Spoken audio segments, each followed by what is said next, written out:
नमस्कार दोस्तों, स्वागत है आप सभी का एक बार फिर से देश की खबर में। जी हाँ दोस्तों, आपको बता दें लॉकडाउन से जुड़ी बेहद बड़ी और अहम खबरें निकल कर आ रही हैं, जिन्हें हम जानेंगे एक एक करके विस्तार से। लेकिन इससे पहले अगर आप भी चाहते हैं कि दुनिया में फैली इस महामारी और साथ ही साथ आपकी परेशानी जल्द से जल्द दूर हो, तो इस वीडियो को लाइक कर दीजिए। जी हाँ दोस्तों, आपको बता दें सरकार की तरफ से इस लॉकडाउन में बेहद कठोर नियम लागू कर दिए गए हैं। समझेंगे सबको एक एक करके विस्तार से, तो इस वीडियो को दोस्तों पूरा जरूर देखिएगा ताकि कोई खबर छूट न जाए।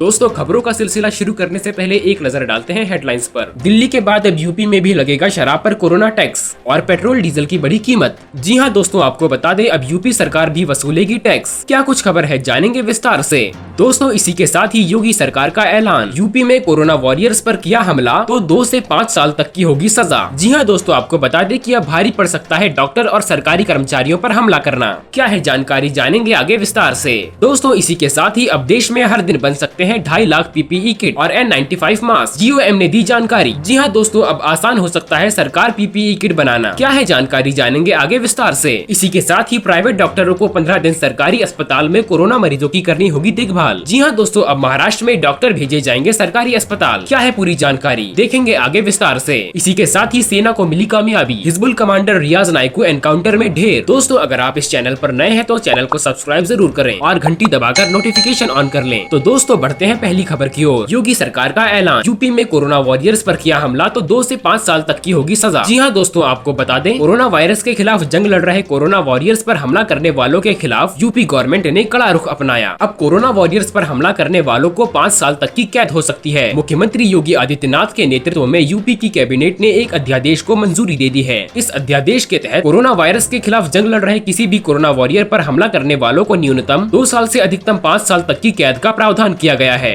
अगली बड़ी खबर, दिल्ली के बाद अब यूपी में भी लगेगा शराब पर कोरोना टैक्स, पेट्रोल डीजल की बढ़ती कीमतें। जी हाँ दोस्तों, आपको बता दें कि योगी सरकार द्वारा मंजूर किए गए फैसले आज रात 12 बजे से लागू होंगे। सरकार ने शराब के दामों में 30 से 50 रुपए तक की बढ़ोतरी कर दी है। दिल्ली और देश के अन्य राज्यों में अब उत्तर प्रदेश में भी लगाया जाएगा corona tax. CM Yogi Adityanath ने आज कैबिनेट बैठक में इस पर फैसला लिया है। इसके अलावा पेट्रोल और डीजल पर भी वैट दर बढ़ाने का निर्णय लिया है। योगी कैबिनेट ने शराब और पेट्रोलियम बढ़ोतरी के प्रस्ताव को मंजूरी दी है। इसके अलावा कैबिनेट ने 10 अन्य प्रस्तावों को भी मंजूरी दी है। पेट्रोलियम पर 3 रुपए महंगा और डीजल पर 2.5 रुपए वैट दर बढ़ा दिया है और शराब के दाम में 30 से 50 रुपए का इजाफा। योगी कैबिनेट द्वारा मंजूर किए गए फैसले आज रात 12 बजे से होंगे लागू। योगी सरकार ने शराब के दाम में 30 से 50 रुपए तक की बढ़ोतरी कर दी है। IMFL की बोतलों पर ये दाम बढ़ाए गए हैं। साधारण किस्म की शराब की कीमत 30 रुपए महंगी हो जाएगी, वहीं प्रीमियम की बोतलों के लिए अब 50 रुपए ज्यादा देना पड़ेगा। इसके अलावा देशी शराब की 65 रुपए वाली बोतल अब 70 रुपए में मिलेगी। 500 ml के ऊपर 50 रुपए तक बढ़ोतरी। विदेशी मदिरा इकोनॉमी मीडिया पर 180 ml तक 10 रुपए तक की वृद्धि हुई। 180 ml से 500 ml तक 20 रुपए की वृद्धि हुई। 500 ml के ऊपर 30 रुपए तक की बढ़ोतरी हुई है।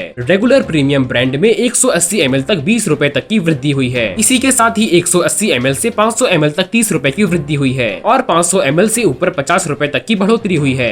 दोस्तों, अगली बड़ी खबर, अब देश में हर दिन बन सकते हैं 2.5 लाख पीपीई किट और N95 मास्क। जीओएम ने दी जानकारी। दोस्तों, आपको बता दें कोरोना वायरस के खिलाफ देश की जंग जारी है। मंत्रियों के समूह जीओएम ने जानकारी दी है कि घरेलू उद्योगों की उत्पादन क्षमता में वृद्धि हुई है। अब देश में प्रतिदिन लगभग 2.5 लाख निजी सुरक्षा उपकरण और 2 लाख N मास्क बनाए जा सकते हैं। आने वाले दिनों में कोविड-19 महामारी की चुनौती से निपटने के लिए इसे पर्याप्त बताया जा रहा है। केंद्रीय स्वास्थ्य मंत्री डॉक्टर हर्षवर्धन की अध्यक्षता में जीओएम की मंगलवार को 14वीं बैठक में आरोग्य सेतु एप्लीकेशन के प्रदर्शन, असर और लाभ से जुड़े विभिन्न आयामों पर चर्चा हुई। इसमें पीपीआई, मास्क, वेंटिलेटर और अन्य उपकरणों की गुणवत्ता और नियंत्रण प्रक्रिया सुनिश्चित करने के लिए कड़े कदम उठाने की जरूरत पर जोर दिया गया। जीओएम को बताया गया कि 4 मई तक करीब 9 करोड़ उपभोक्ता ने आरोग्य सेतु ऐप को डाउनलोड किया है। स्वास्थ्य मंत्रालय की ओर से जारी एक बयान में कहा गया, लोगों ने आरोग्य सेतु ऐप पर अपने स्वास्थ्य के बारे में जानकारी दी, जिससे कोरोना वायरस के किसी लक्षण से पीड़ित लोगों का पता लगने में मदद मिली है। दोस्तों, अगली बड़ी खबर महाराष्ट्र से। प्राइवेट डॉक्टरों को 15 दिन सरकारी अस्पतालों में कोरोना मरीजों की करनी होगी देखभाल। आपको बता दें महाराष्ट्र में कोरोना वायरस के बढ़ते मामलों को देखते हुए उद्धव ठाकरे सरकार ने प्राइवेट प्रैक्टिस करने वाले डॉक्टरों को लेकर बड़ा फरमान जारी किया है। सरकार ने सभी प्राइवेट प्रैक्टिस करने वाले डॉक्टरों से 15 दिन सरकारी अस्पताल में सेवाएं देने को कहा है। इसके साथ ही सरकार ने साफ कह दिया है कि अगर कोई डॉक्टर ऐसा करने से इनकार करता है तो उसका लाइसेंस रद्द कर दिया जाएगा। सरकार ने अपने इस आदेश में 55 साल से ऊपर डॉक्टरों को छूट दी है। दोस्तों, अगली बड़ी खबर, सेना को मिली बड़ी कामयाबी, हिजबुल कमांडर रियाज नाइक को एनकाउंटर में ढेर। दोस्तों, रियाज नाइक को कश्मीर कश्मीर में सबसे ज्यादा समय तक सक्रिय रहने वाला आतंकी था। वो हिजबुल मुजाहिदीन के लिए काम करता था। उसे मोस्ट वांटेड आतंकियों की A++ कैटेगरी में रखा गया था। जम्मू कश्मीर के पुलवामा जिले में भारतीय सेना को बड़ी कामयाबी मिली है। अवंतीपुरा के बेगपुरा इलाके में मुठभेड़ के दौरान मोस्ट वांटेड हिजबुल कमांडर रियाज नायकू को मार गिराया गया है। आतंकी रियाज नायकू पर 12 लाख रुपयों का इनाम रखा गया था। एक वरिष्ठ पुलिस अधिकारी ने इस एनकाउंटर की पुष्टि भी की है।